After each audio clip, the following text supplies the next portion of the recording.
love me, yeah, they love me. First love yourself. For that, and God we trust me. I don't trust myself. Your jewelry, I get it took. No show. Welcome back to It Is What It Is. This episode is sponsored by Underdog Fantasy. The app is an easy way to make some cash just by making picks on your favorite players. Underdog is available in more than 30 states, including California, Florida, Texas, and New York, just to name a few. Make sure to support the show by hitting the link in the bio and downloading the Underdog Fantasy app. They'll also match your first deposit up to $100, and you get a special pick when you sign up. I'm Treasure Wilson, aka Stat Baby, along with your hosts, Mase and Cam. How we doing? What's good, y'all? Killer, what's good? Shit, what's the word? How you doing? You using all your Zoom days, huh? I still got about 16, 17 Zoom days left, man. I'm in Juicy Fest, man. I got the calendar. I'm marking my days off the calendar. Oh, okay. Yeah, I got 16 Zoom days left. Yeah, you saw they out there playing with me, right? What happened there? Man, no, I want to address it. I'm gonna wait. Why are we always waiting to address it? What happened though? What happened exactly? Your boy chose to target me about the sets and the working out and all that. He called me a fake pastor and all that. I want to address it. I want to address it. Who called you this? What's going? I'm late to the party. You gotta like. I don't want to say his name. I don't want to say his name. When we was talking about the dips and the sets and all of that, and Mike Epps. Oh, and Mike Epps. Yeah. So, Shannon said something to you? He called me a fake pastor. Somebody sent it to me. I wanted to tell him, put the camera on me. I'm just gonna go, from the jump. Listen, Shannon. I'm not the one to play with. Matter of fact, I'm not even gonna take that road. I'm gonna take a different road with you. Listen, let me start with respect and let me end with class, okay? You started out being very aggressive with Ja Morant Pops at a Laker game. If you are for black people, this is not the way to carry yourself. And let me go further than that. You wanted to be tough with Mike Epps, and you settled quicker than Diddy and Cassie. Listen. And thirdly, you call yourself coming at me, right? You want to be aggressive with me, right? Listen, you showed poise, respect, wherewithal, resolve, compassion, reverence for Skip Bayless. Why are you so aggressive anytime somebody black say something? The man said, put your glasses on, and you put your glasses back on. Don't play with me. Put your glasses back on, Shannon. I respect you. And I do not want to go there with you. I respect you. Damn. We might gotta call up big homie Stephen A. Smith to resolve this, man. Why? No, because I met Shannon once, and I'm just, because this is new to me. I'm just finding this out. You always tell me right on the spot. Yeah, knock the phone over right here, man. Listen. And he made a statement about me being a fake gangster. It didn't really rub me the wrong way, because as a Disney client, gangster is not something to talk about. So let's just leave that out and stick with you. A fake gangster? Yeah, he said I'm a pastor gangster or something like that. And I would tell him, even for your spiritual comment, that was ignorant, because if you know anything about faith, all the people that were apostles and pastors, they died horrific deaths. They went to jail. They were hung upside down. So it's as gangster as you could be when it talks about doing for others and being tough. So you just need to be educated, Wow. Okay, I didn't know. I'm like still a little shocked behind this. I didn't know all this was going on. I had no idea, man. Yeah, This is kind of crazy. We'll see what whatever's going on. That was a great response. We'll see what happens from there. Yeah, I thought it was very classless, because if we're all joking, I looked at it like, I was really giving some good advice. Even though we joke, I'm giving good advice. Like, hey, you're really diesel and you don't really want to run up on people or tell people you're going to run down on them. And because people don't know if you're serious or not. And just run down, don't go with Disney. It just don't go with Disney. Pull up, don't go with Disney. You know what I'm saying? And, I just want to be clear. Disney don't stand by nobody pulling up, whether no matter how you mean it, and I want to be very respectful, but listen, because we both were laughing and I took it away because he singled me out. Like, you think Cam is tough and I'm not? I'm really like that. I'm really like that. Yeah. I just took a different path, sir. God bless. Hey man, this I gotta let this sink in for a minute, man. Yeah, the way you met me, Killer. You met me on no. Oh, listen, it ain't murder for nothing. Yeah, I know you know you. Confused. Now I know you know you. I think, and I'm not talking about Shannon. I think a lot of people, and we're in an era where, and like I said, we'll get back to that. We're just in an era where niggas don't remember last night. Yeah. You know what I'm saying? Niggas don't remember last week, let alone yesterday. But murder was outside, man. Like early, 10 years old, 9 years old. I dig that, man. I'm just letting this soak in, man. I'm letting this sit in. I'm like, I had no idea this was all going on until just now, man. This is kind of crazy. I didn't either until somebody called me and was like, did you see this? And I was just like, because I got the utmost respect for Shannon. So it really pain me to say that to him, but I just got to set the record straight, because people got to know where to play and where not to play. I'm really, there's people that care and there's people that can't tell you how much they don't care. You know what I'm saying? Like, you couldn't cancel me. You couldn't do nothing, because I really don't care. I left everything. So you got no competition advantage with me, so don't compete. Then I don't mean that to him. I mean that to anybody. Like, some people buttons you could push. I don't have those buttons because I don't care about the things people care about. Well, I will say is that even the situation with Mike Epps that we was referring to, it was over a joke that Mike Epps said, but I guess it got a little more personal, because it was something about the DMs and who DM'd who and who asked to come on the show and so on and so forth. But yeah, I think that a lot of these times is jokes. And I don't know, I'm not saying you, because it wasn't, to me, when we was talking about it, it really wasn't dedicated towards Shannon Sharpe personally. It was dedicated to anybody who's working out and wants to run down on people who's licensed. So I don't think it was dedicated to Shannon Sharpe when we was talking about it. We was just making more light of the situation between him and Mike Epps.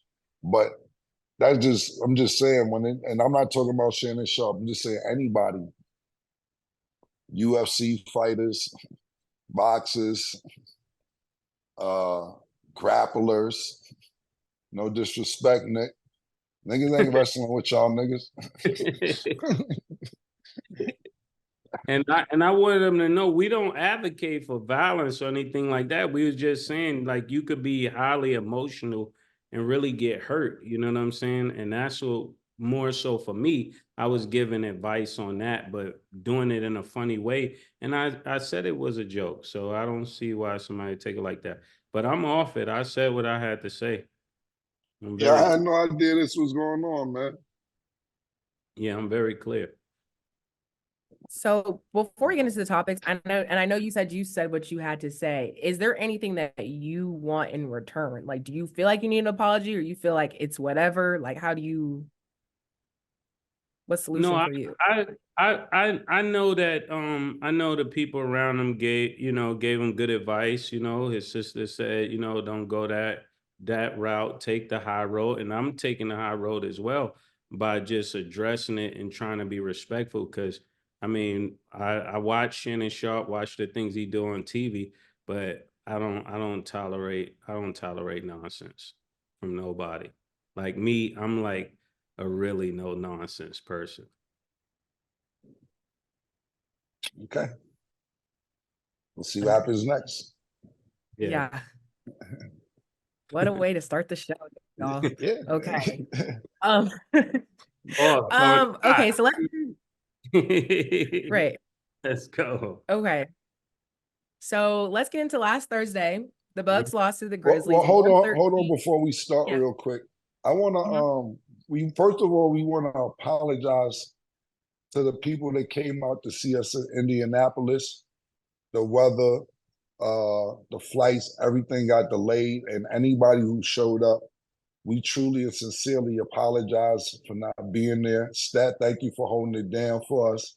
I appreciate that, and we're gonna make it up to you guys as soon as possible. It was things that was beyond our control, and we really can't talk about all of it. But I just want to give a sincere apology because I know it was snowing out there. It was freezing out there. The weather was really bad. And for you guys to show up for us, we really, really appreciate it. And we'll make it up to you guys very, very soon. But I just want to issue an apology on behalf of It Is What It Is and say that we're sorry and thank you guys for showing up for us. And we'll make it up to you guys very soon. I agree. Yeah, most definitely. Okay. So last Thursday, the Bucks lost to the Grizzlies 113-110. After the game, Doc Rivers said, "We had some guys here, some guys in Cabo." Do you feel like he threw the team under the bus? And then how do we feel about their loss in general?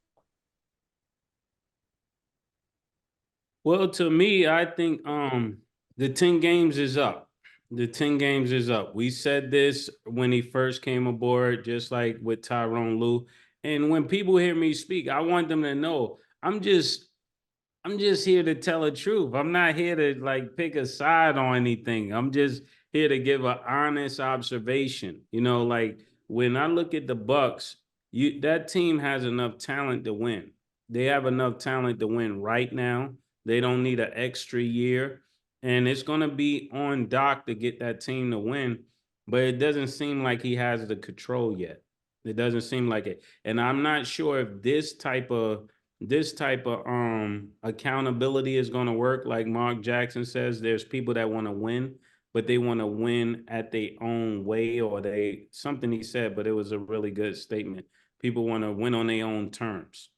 And when it comes to being champions, you got to win on a team's term. Like we have something we all need to do on a championship team. One person know they got to get 8 rebounds. Another person know on that championship team, I got to get 2 blocks. Another person know I have to get 3 offensive rebounds. So when you really won on a high level, you can kind of write down exactly what it takes for this team to win. And they know what it takes. So when Dame comes on board, all he has to do is fill in that slot, that Malcolm Brogdon and Holiday. Yeah. And Holiday had. And they'll be a championship team. The numbers don't lie, And right now, it seems like they're having a challenging time to recreate that. I couldn't believe Doc coached in the All-Star game yesterday. I really didn't think he would show the fuck up. I couldn't believe it. I couldn't believe it, yo. I thought the nigga would say, "Nah, I can't do this." This nigga showed up and coached the All-Star game yesterday. This man was announcing 3 weeks ago, B. I'm really truly disgusted more than anything about that at the moment because it's fresh. It just happened. But how is this man coaching the All-Star game? First of all, he wasn't coaching 3 weeks ago. He has a 3-7 record in his first 10 games and with the Bucks. with the Milwaukee Bucks franchise. And he's coaching the All-Star game and getting paid $40 million. Look, I don't know what this is about. You know, we all, the NBA, what they do is they build stars up. LeBron James, Michael Jordan, Larry Bird, Magic Johnson. He's trying to do it for Zion, but his injuries outweighed it. Shaquille O'Neal, Kobe Bryant. The NBA big stars up, not franchises really.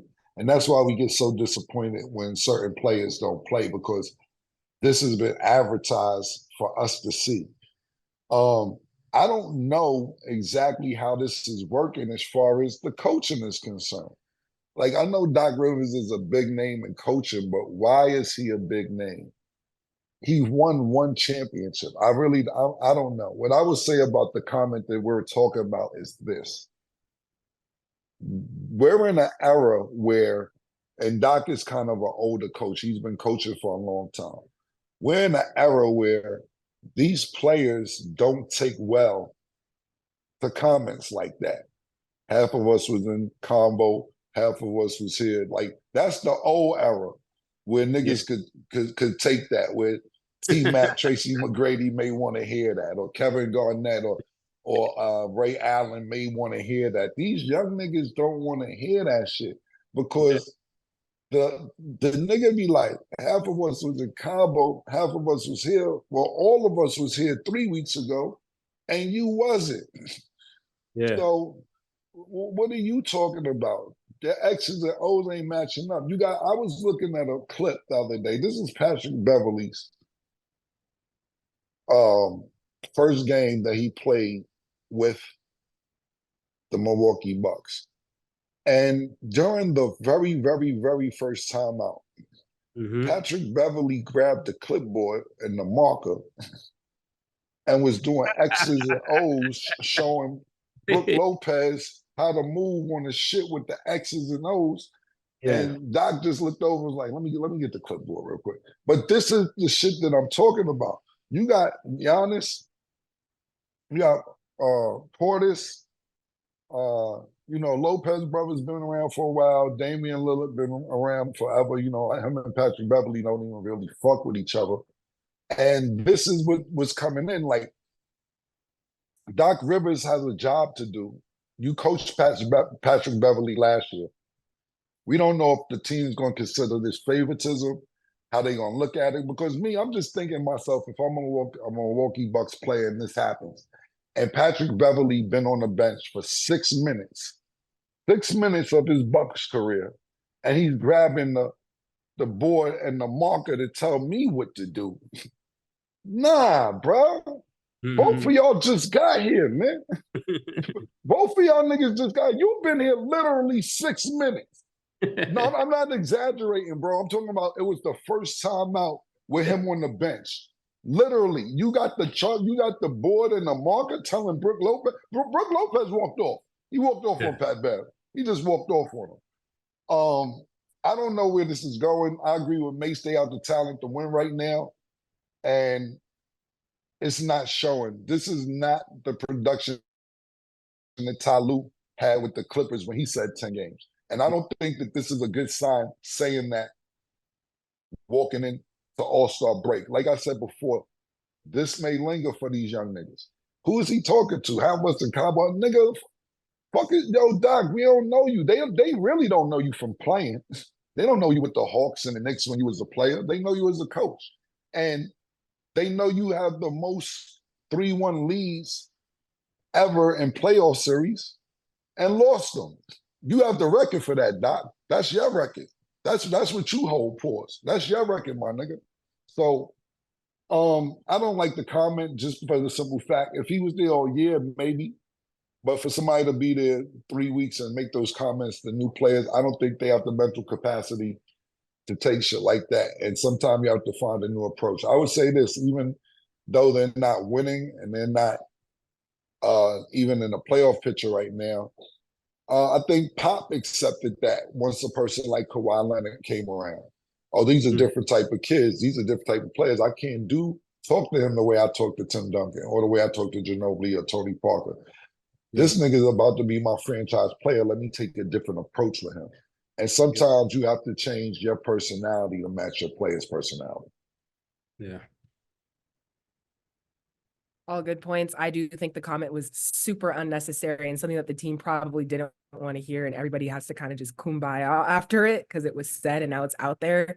But I mean, right now, obviously the Bucks are still the 3rd seed, but just bringing Doc into the picture when they already had a good thing happening, it was just kind of like, what I still don't understand the purpose, and I don't understand when things are going to start clicking. Because like Cam said, their record is 3-7. Really shouldn't be, but I don't know. I don't know what they got going on. Okay. Moving along, Daryl Morey went star hunting and reportedly made calls for Kevin Durant, Devin Booker, and he also tried to reach out to the Lakers for LeBron James. How do you guys feel about Daryl Morey's efforts? That's really good that he's just about winning, but I don't know how that's going to work out with the team.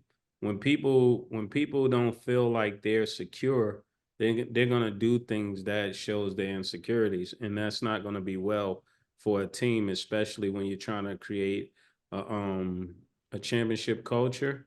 That's going to be very counterproductive, especially with the pieces that they have, because most of those pieces are going to remain unless you plan on getting rid of all of them. It's kind of like a kamikaze suicide mission.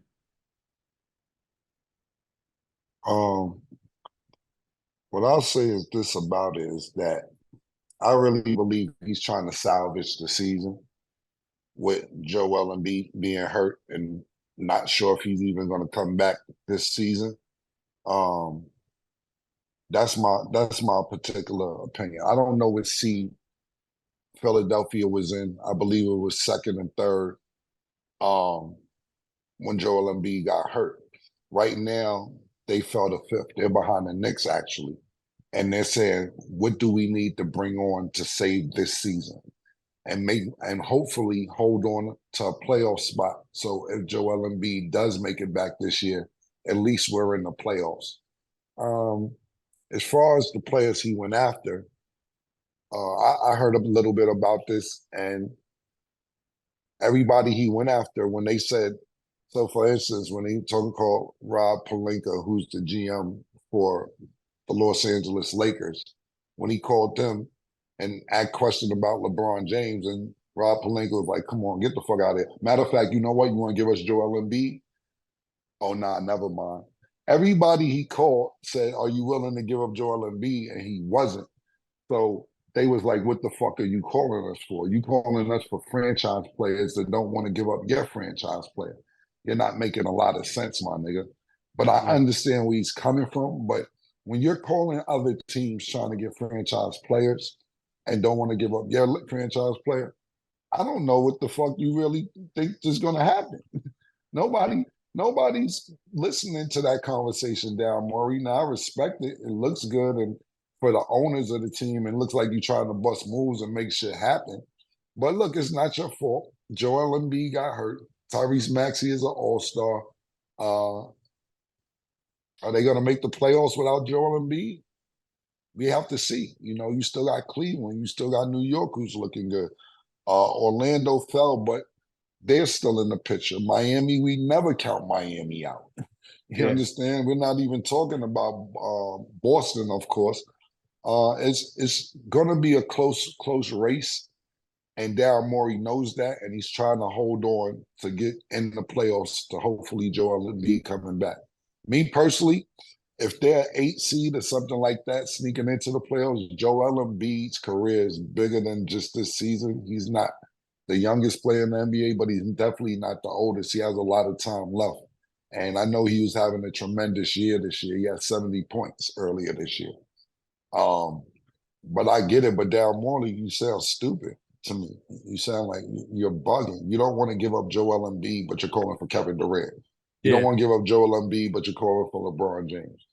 Bro, I'm not even a GM. You could get the fuck off my phone if I was one. I'm not giving up any of these franchise players. Not only franchise players, these are people that put asses, paws in the seats. These people come to see these people play. It's about business as well, because everybody knows they're not going to win a championship. but you still want to make a profit on your franchise at the end of the season. And giving up 200 draft picks for LeBron James is not going to cut it. Mm-hmm. Point.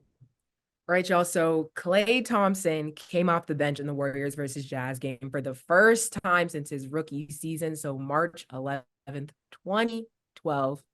Were you guys surprised? And what do you think is next for Klay? Klay is out of there.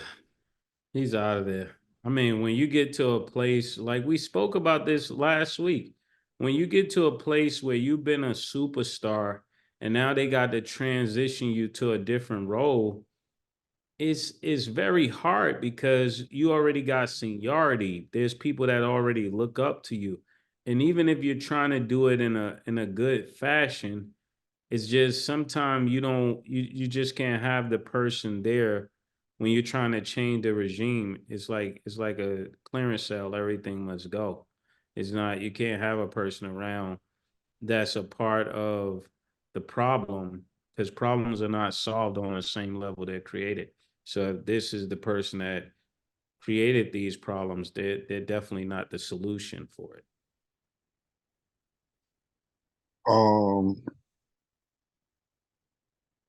What I'll say is this, is that this may have been a Ginobili moment for Klay Thompson. This may have been just what the doctor ordered. I know it was against the Utah Jazz, so I'm not going to hype it up because it was the Jazz. But he had one of his best games of the season. The man had 35 points off the bench, shot 13 for 22. And I said, this looks like the old Klay. This is 35 points, 13 for 22. He said every shot that's open. I said, oh, maybe we need to put his ass on the bench and get the Klay Thompson that we've been looking for the last 5-6 months. Because to me, this was, I don't know, I'm not going to say every game, but this is the best statistical game Klay Thompson has had this year. He shot over 50% from the field, 35 points, key shot after key shot. And I said, sometimes it takes that to say, oh, these niggas think I'm a bum. Or maybe it's, I don't know his mental, where he's at with coming off the bench, but obviously he was open to it. Or maybe he may be like, oh, niggas think I ain't shit. Bet, say no more. But at the end of the day, this may have been a Manu Ginobili moment. For people that's too young to understand, Manu Ginobili was a key part of the San Antonio Spurs' success and championships. And he was good enough to be a starter. But he sacrificed, kind of like Russell Westbrook did, to come off the bench to win the championships that they did. And I'm not sure if this is the same scenario for Klay Thompson. And like I said, this isn't really a good sample size because it was the Utah Jazz. They did only win by 3 points, but they scored 140 points. Klay Thompson, 13 for 22 from the field, 35 points. I'm looking forward to see how this works moving forward in the second half of the season. I would really like to see how this works out for Klay Thompson. Okay. And then hypothetically speaking, before we move subjects, what do you guys think would have happened if he didn't perform well? Because yes, I know we said like, okay, it was the Jazz, but if he didn't play well, what do you think would have happened? Yeah, that's kind of what I was leaning towards. Yes, he had 35, but what happens the first game he comes off the bench and have 6? Or what are you now going to do with him? This only works if he continues to have those kind of breakout games, to Cam's credit. But if he keep doing well, then it look like this is just an adjustment we need to make until it's time to get paid. Because when it's time to get paid, you don't want to get bench money. You want to get superstar money. So that's where that might come in to be a problem. Yeah, I agree. We got to see. We got to see. It's too early to tell. I don't know. Like you said, the man hasn't came off the bench in 12, 13 years. So we'll see what happens. But It's too early to tell. I'm just kind of happy for him that he found the rhythm and he had a good game because I am a Klay Thompson fan, but you're absolutely right. We have to see what happens moving forward. Mm-hmm.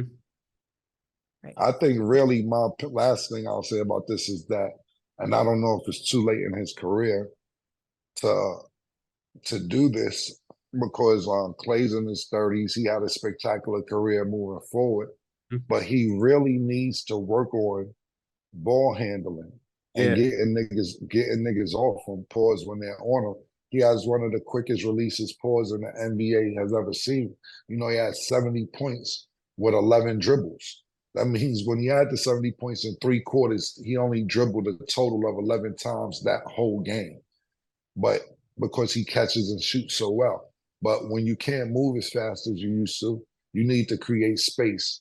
And to me, he's never improved his ball handling skills. He's never improved 2 or 3 moves to get somebody off of him when he needs to get somebody off of him. His dribble is very, very basic, to say the least, to say the most, actually, pardon me.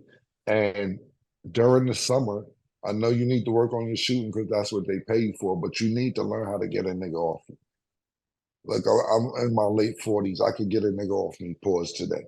Nigga comes and runs up on me. I'm going to create space to get a shot, minimum. I'm going to get you off me, minimum.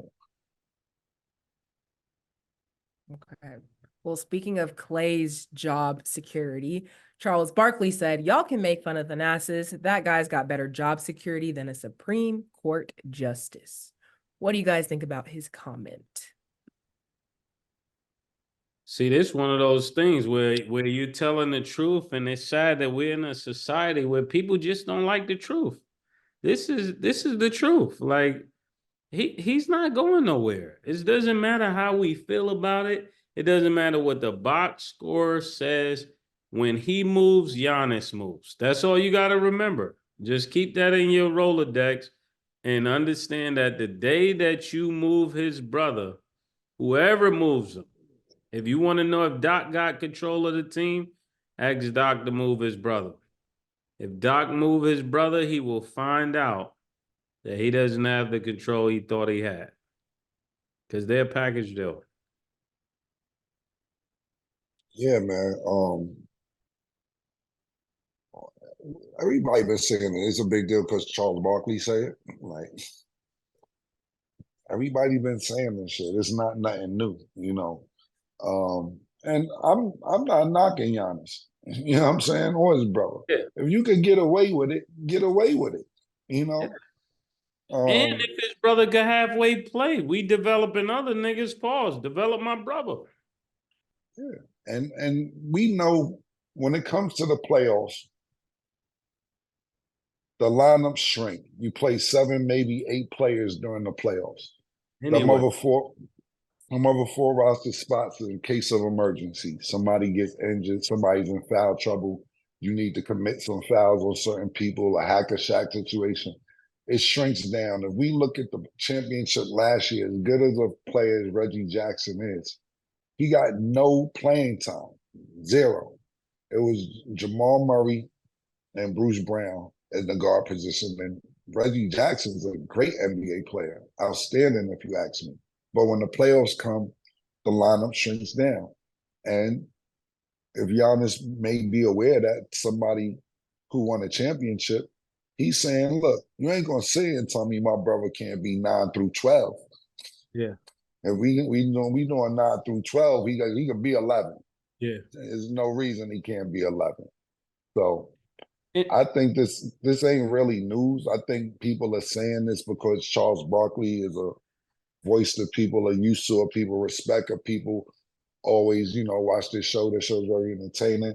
But everybody been saying this. This ain't new, yo.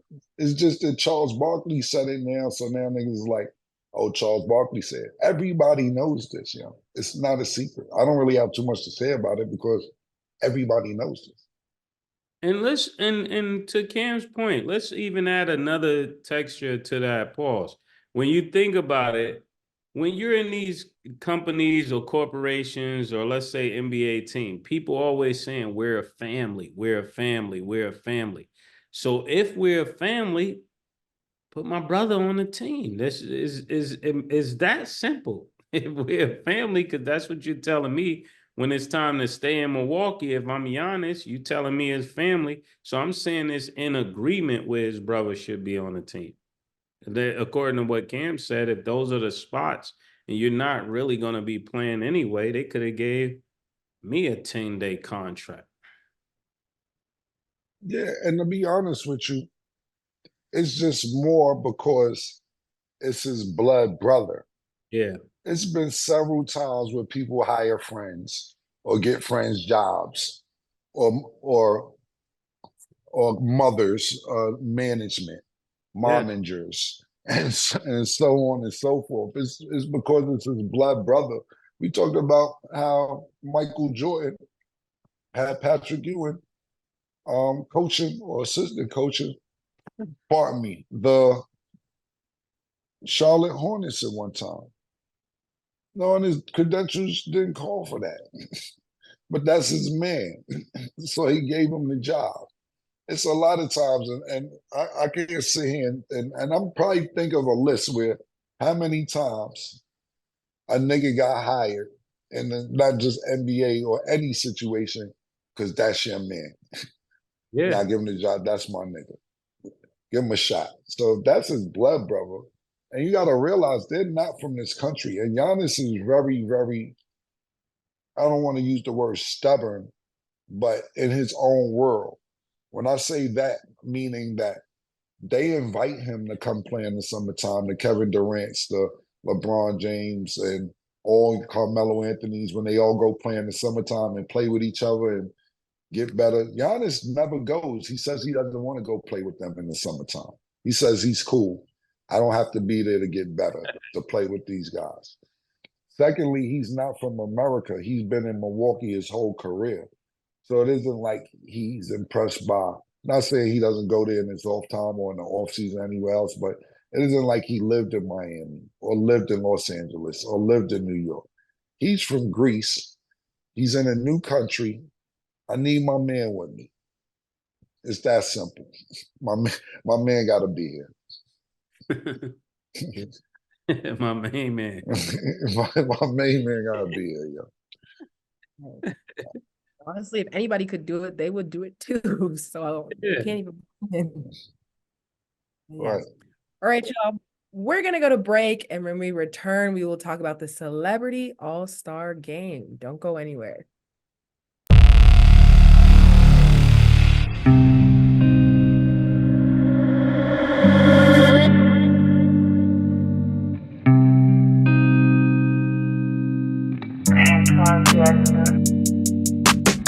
She called this thing about toxic.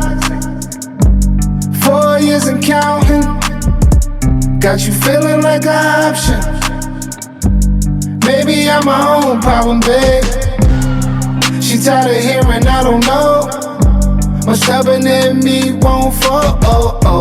Dealing with this thing called trust. But she really thinking about it. She wanna be free. Why am I in this woman wanna be free? Welcome back.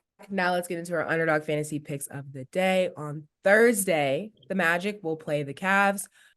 Donovan Mitchell's at 6.5 first quarter points. So Cam, higher or lower? I'm gonna go higher. Okay. Mase, your answer stands. Yeah. Okay. Evan Mobley, again, 14.5 points. Higher or lower? Cam again. Lower. Okay. And then Mase. Yeah, lower. And then for the Magic, Paulo Banchero is at 32.5 points, rebounds, and assists. Higher or lower? Mase. Points, rebounds, and assists. 32. Higher. Yeah. Okay. I'm gonna go higher as well. Okay. Download the Underdog Fantasy app and you can make your picks too. So we know that All-Star weekend just passed. And in the Celebrity All-Star game, Team Shannon beat Team Stephen A 100-91. Micah Parsons scored 37 points and 16 rebounds and 1 MVP. Did you guys watch the game? What did you guys think about it? What is you guys' thoughts surrounding the whole Celebrity All-Star game?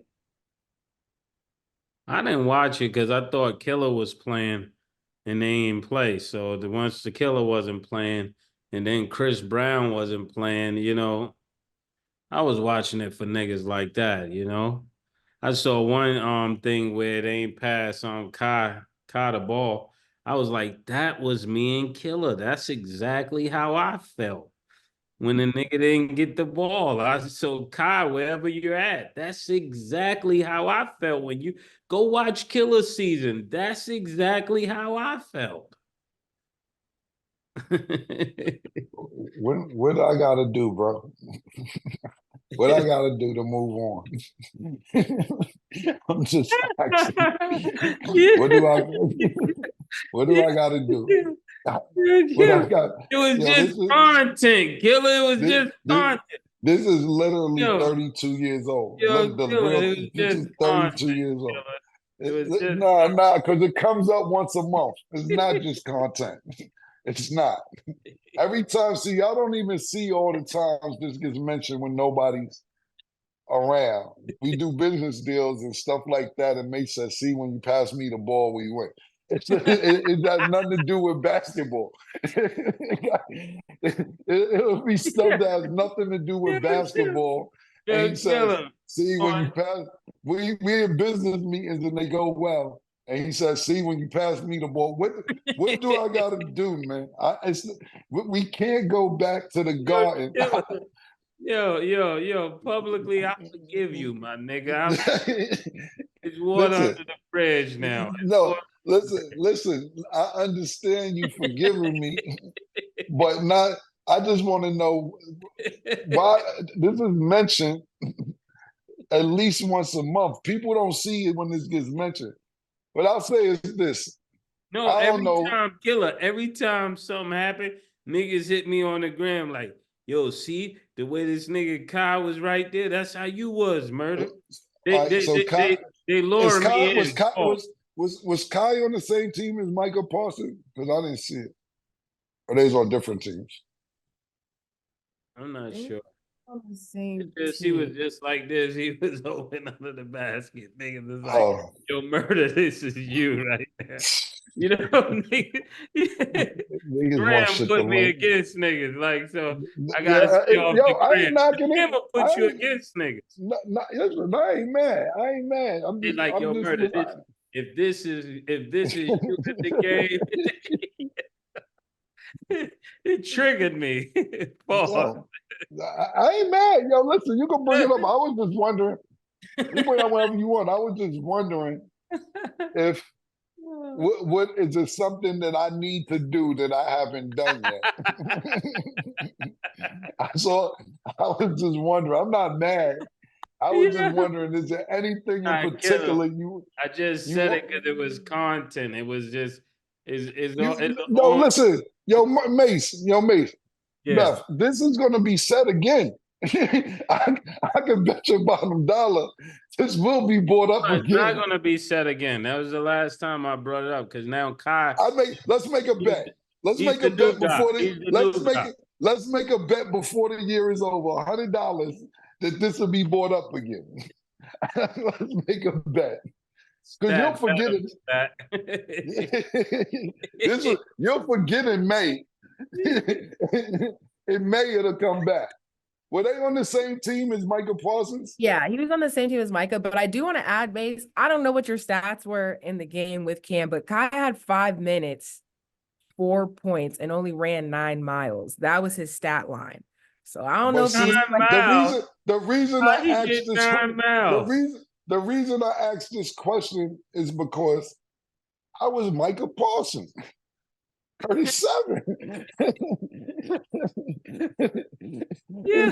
If you hot, you hot, man. I was Micah Parsons. You're right. I'm on fire. You had to shoot it. You had to shoot it. Looking in hindsight, you had to shoot it. Nah, it's all good. And it goes out of bounds, then we're gonna say, nigga, you should have shot it. I would have got up. If the shot don't go in, the blame's on me no matter what. I missed the shot. I passed the ball. I shouldn't have passed. I was willing to take that in 10th grade. I'm cool with that. It was like we had a rough season. We had a crackhead coach. We had a coach that was fucking a bitch on the team. The guidance counselor, the athletic director, he took the team over. We got a coach coaching from the stands. It was a mess. It was a mess. So for us to lose by 1 point with all that shit going on is cool. Back to the All-Star game, I ain't watched that shit, man. They called me to do that shit.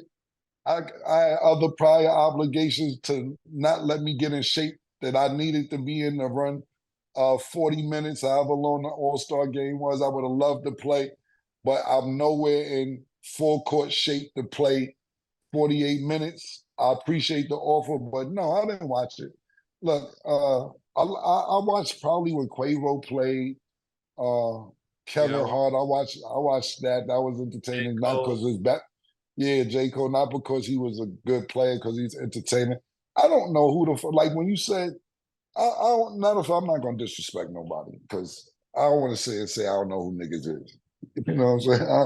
I don't want to say and act like I don't know who niggas is and who niggas are and all this, that, and the third. What I will say is this. To me, the most entertaining shit of the whole weekend, my personal opinion, for me, and I don't know what to do to fix it, because All-Star Weekend been slacking for years. Yeah. For years. The whole weekend as a total, it's just been slacking event-wise. They gotta let us coach, because we'll pick the right people. Right. There's no reason that Gilly shouldn't have been playing in the All-Star game, in the celebrity All-Star game. There's no reason in the world. That man got MVP in the Big Three, MVP back-to-back. So I didn't watch it. For the whole weekend, I'll say this. The dunk contest was trash. That shit was trash. Dumb whack. The rookie, sophomore G League game, that was kind of entertaining. That was pretty cool. But I'll say this, for me, and the All-Star game totally was whack too. Nobody plays defense. No, they niggas had 206 points. Come on, man. It was 206 points. What are we doing? What are we doing? Like, come on, that shit was trash. The best part of All-Star Weekend for Cameron Giles was watching Steph Curry against the girl for the 3-point. Yeah, that was fun. The thing, because, and I'm not being sexist or anything like that, but that was like, yeah, we can't let these females beat us, man. This shit gonna be crazy if these girls win, man. And Steph Curry knew that. he knew that. And the reason why I like, I'm so mad I can't think of her name from the Liberty right now. Raina. But yeah, the reason I liked her is because, first of all, she shot sensational. Her points were equal to the winners of the dunk contest. She had 26 points. The men's 3-point contest. She had 26 points. Damian Lillard had 26 points in a regular 3-point contest. And she shot sensational. The reason I was going to say I liked her, because when they did the interview afterwards, you could see in her face the upsetness. As much as she tried to keep it together, you could see that you could see her face. And she hit you with the joint. She hit you with the joint, with one of these joints. She hit you with the, I just want to let women know you could be anything you want to be out there in the world. Nobody can tell you that you can't do this and you can't do that. And us as women, we could do everything. We know. Look, it's a woman vice president. We already know. Niggas is waiting for Joe Biden to fall off the chair. So there'll be a black woman president right now. God forbid. I don't want nothing to happen to nobody. But something happened to Joe Biden tonight. It's a black woman president. The country will lose their motherfucking mind. We already know that women can be anything that they want to be. But that was the speech she gave, because if you watch it, if anybody wants to go back and watch after that 3-point contest between her and Steph Curry, she couldn't even control her. Looked like she was biting her teeth. And you try and talk, she was that mad. But I like that she has that competitive instinct inside. And it goes to show that women are just as competitive as men. But Steph Curry said, not on my watch. Yeah. Not on my watch. This will not happen here, and it won't happen tonight. But it was a good, you did what you could do, Steph. Yeah, no, Steph Curry hit over one of those too. Yeah, our women are really out here stepping up, doing what they have to do out here, and it just goes to show. Steph, it was like that, you would have let her win. Nah, you wasn't having it. You wasn't having it. And it was good to watch. But that was my favorite thing from All-Star Weekend this weekend. Yeah, I agree. This was actually my first All-Star, so I went to every single game. Shout out to Sabrina too, because she also changed from shooting from the WNBA three-point line to the NBA three-point line. Because the thing is if she would have shot from the WNBA line and beat him in points, people would have already kind of tried to minimize her points while being like, well, she shot from the WNBA line, so it doesn't really count. So respect to her for even like doing that, because she didn't have to, but she did. But obviously, let's say that around. I like that. That's a good point that she went further. She went further back. I didn't know that. That was great to know. Yeah, but she was like, we gotta be the same level. Yeah, no, I like that 100%. But what I will say is this: when you was about to say she didn't have to do it, Steph didn't have to do it. This was a step for her. Steph is the one who really didn't have to do it. Like, because look, he's in a no-win situation if you're Steph Curry. Because look, he's considered the greatest shooter ever, not just now, ever considered the best shooter. And then if you lose to a girl, it's like, oh, you lost to the girl. And now this starts. Same thing we was talking about Patrick Mahomes and Brock Purdy. Don't let this conversation start. He's the best shooter in the whole world. That's all that starts. So I get what you're saying, Stat, and you're 100% right. But that's more of a she's in a win-win situation too. She lost to Steph Curry. It ain't like she lost the what's my nigga name with the blonde hair with the Wizards who go out with the joint. A random NBA. Yeah, it ain't like she lost to Cal Kuzma. She lost to the best shooter ever. So, and she didn't lose by a lot. She lost by 3. It was very good. But I get what you're saying. She didn't have to do it, but it's a bigger, if we talking risk-wise, it's a bigger risk for Steph Curry. If we talking risk. Yeah. Now you're definitely right. But I mean, shout out to both of them. They did something that hasn't been done, bringing more attention to women's sports, which is what we want to see more. So it was tough. Hopefully they can continue very true. Something like that. Yeah. And then the 3-point contest, just in general, I don't know. The energy is a lot. I mean, like I said, I know it's my first one, but the energy is very different. People definitely just aren't as excited to watch the games. And to be honest, I see why. It's just not as exciting as it could have been. Energy, and like Indiana is like a cool spot. It's a sports city, but snowing and the cold, it's just a lot going on at once. So I don't know. The energy's not there, and hopefully we can get it there. But shout out to Sabrina and Steph, because they honestly stayed, like you said, most of the weekend. So yeah. Also on the topic of the All-Star game, the Celebrity All-Star game, Chris Brown, and Mase mentioned it a bit earlier, said he was invited to play in the game, then was uninvited because sponsors, and he specifically called out Ruffles, didn't want to work with him. So how do you feel about the situation? Do you feel like that's unfair? What are you guys' views on this? When you say uninvite, is it like you text and then you edit the text, or is it like a letter that went out? I guess a letter that went out. He was originally invited to play, and then they uninvited him. Oh, so they sent him a new letter to say you're no longer needed or something like that? Yeah. We chose to go in a different direction. Yeah. Yeah, he said, I was asked by the NBA to play in the All-Star game this year, only for them to call later and say they couldn't do it because of their sponsors like Ruffles. At this point, I'm sick of people bothering me and I'm tired of living in the past. And then he had a whole rant. They said they couldn't do it because of what? Sponsors like Ruffles. Because of the past things that he's done? Yeah. Ruffles didn't want to work with him. Goodness. I mean, you don't make light of this is one of those situations where I'm gonna say what I'm gonna say because I'm gonna say what I'm gonna say. There's times when you do things that And Chris Brown is a phenomenal artist. Like he's like one of my all-time people pause to watch perform in that case. So I have the utmost respect for him as a talent. But when it comes to the things that he did, when it comes to Ruffles, I don't think people should hold on to that because it happened at such a young age. But I do want to give light to the fact that sometimes you could do stuff that people actually never get over. That's a real thing. It's called unforgiveness, and I feel like I'm definitely the person that could say this for years, like being in hip hop or just walking away from hip hop.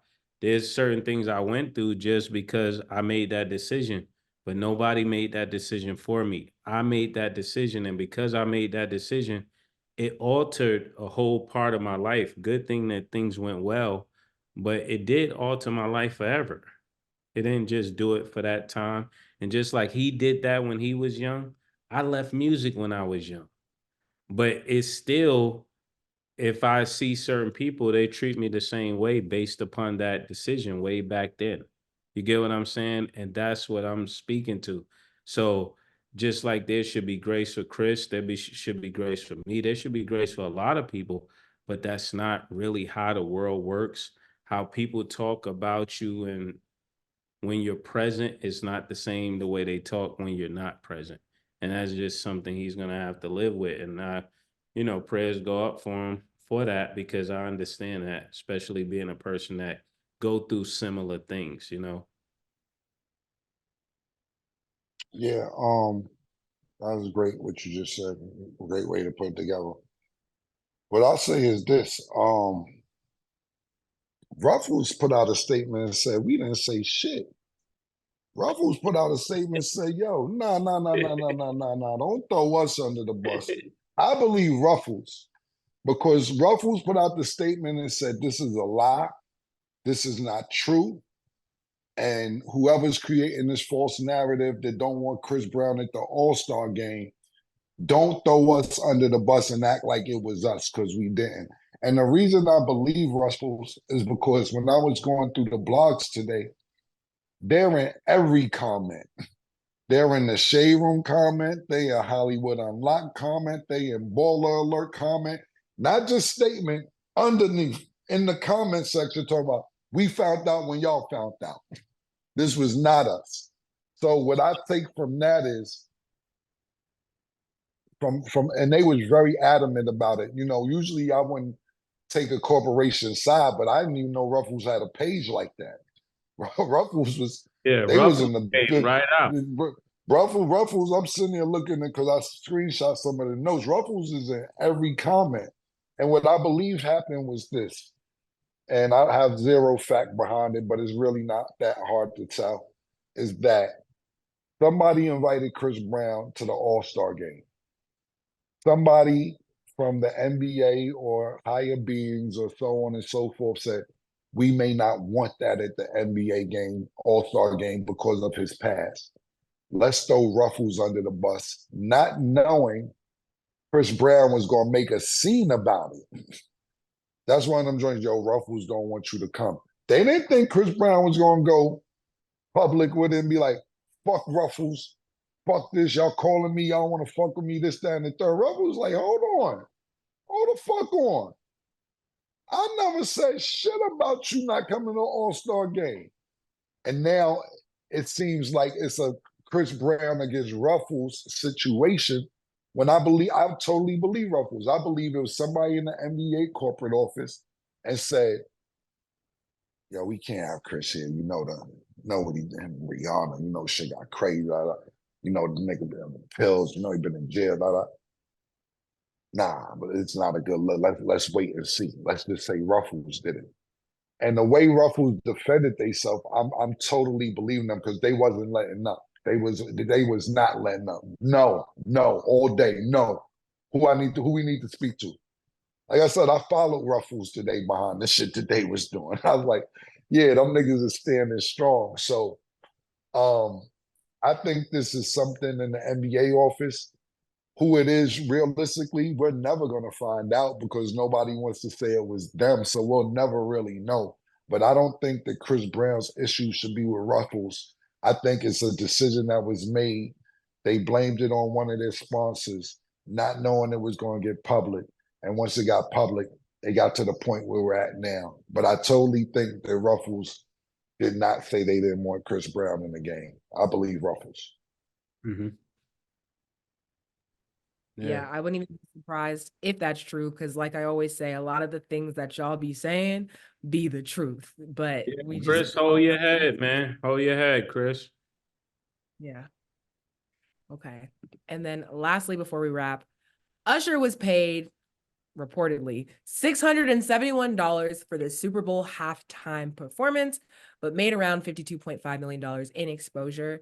One, I want to know you guys' thoughts on that amount, that dollar amount being how much people are getting paid for the Super Bowl. Do you think that's fair, or do you think it's not, regardless of the money that he gets after the fact from exposure? What do you guys think? If he made 52 million with the exposure, then it really don't matter what they paid him to perform, in my eyesight, from my vantage point, because that's the ultimate goal, to scale up whatever you got. So I think that was probably a good payday for him, especially if it happened in a quick time that the Super Bowl happened. I would need to know what exposure means in this scenario. That might be like that nigga give you stock and that stock ain't worth that nigga say, yo, I'm giving you 1,000 shares. Yeah. 1,000 Like is like 20 grand, man. Yeah. What is exposure, yo? I don't. And like I said, I understand. I read the question when we was briefed about it before the show, and I really don't know what exposure is. Like, yeah. What is exposure? I need more context on what exposure is, because I was trying to flow with him. You know what? Because you know why? You know what's crazy? We had this. I swear to God, we was in the crib. Shout out to my man Larry, Tito, Bezo. We was in the crib watching the halftime show, and niggas was like, "Yo, you think Usher get paid?" And I said to myself, and look, this was clear and everything. I said, "Yeah, he getting paid. It's a budget for the halftime show for the Super Bowl. It has to be a budget." And so I was sitting there. They was asking how much Cam you think he got paid. I said maybe $1 million. You know, because they said they think he paid for his own second thing. I said, there's no way he could pay for this, man. This has to be part of the budget, because there's, you know, they've asked questions and we're all learning as we go along, but want to know how much just the actual set, the dances, the outfits, the choreography. It's a lot that went into that. And that alone, man, cost $5 million for everything, to get everything done just for a show like that. And I'm just guessing. So when they asked me about it, I said, maybe he got $2 million, $3 million, but it has to be a budget for entertainment at the Super Bowl. Now, this is the question, Murder. And I'm asking you this. And it's layers of this question, so don't answer. No, it's layers of this, so just answer one question at a time. Let's do one thing at a time. One thing at a time. Just don't get too deep, because pause. I know that you will. Let's do this. How much is the halftime Super Bowl budget in your brain? Because I don't know. I'm just getting this. Is all hypothetical. Okay, it's the Super Bowl, the biggest sport in America, one of the best, you know, halftime shows ever. You know, I just sat there. No disrespect. I love Jennifer. I'm just saying, I love Jennifer Hudson. No disrespect. I love her, but I did not just like the halftime show at the All-Star game. I didn't like it at all. Super Bowl halftime show is something special. And that's no disrespect to Jennifer Hudson. I think she's a great talent. I'm just saying it threw my vibe off a little.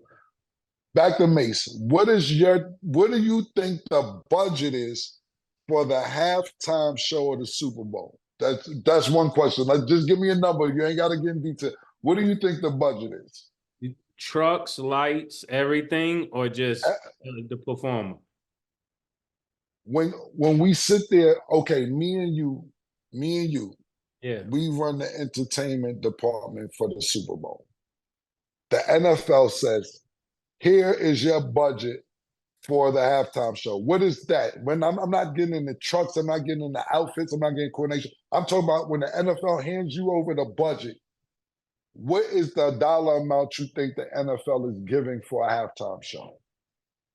I mean, with my brain, I would definitely be looking at anywhere from 75 to 100 million? Yeah. For the halftime show. That's what you saying. I don't know. I'm just asking. Personally. I would say, me personally, I would say 10 million. Just guessing. Just guessing. I don't know. Because I'm looking at everything. You got to realize you might get a lot of that shit for free because people want to be part of it. Look, Usher took 671 off. More of the story is, I mean, not more of the story. The next question. I'm sorry. Now, me and you, Murder. You said the check. Them, not what the niggas get, what was actually allocated. That's where I'm going. Yeah, you're right. How much, if the budget is 75 million, how much are you giving the entertainment?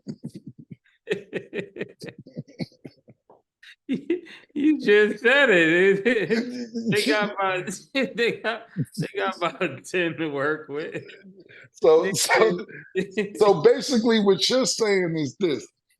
I'm saying that's what normally happens. Nigga get a budget for 75 and give them 10 because they don't know. So you're saying that the people responsible pocket is 65 million? 50.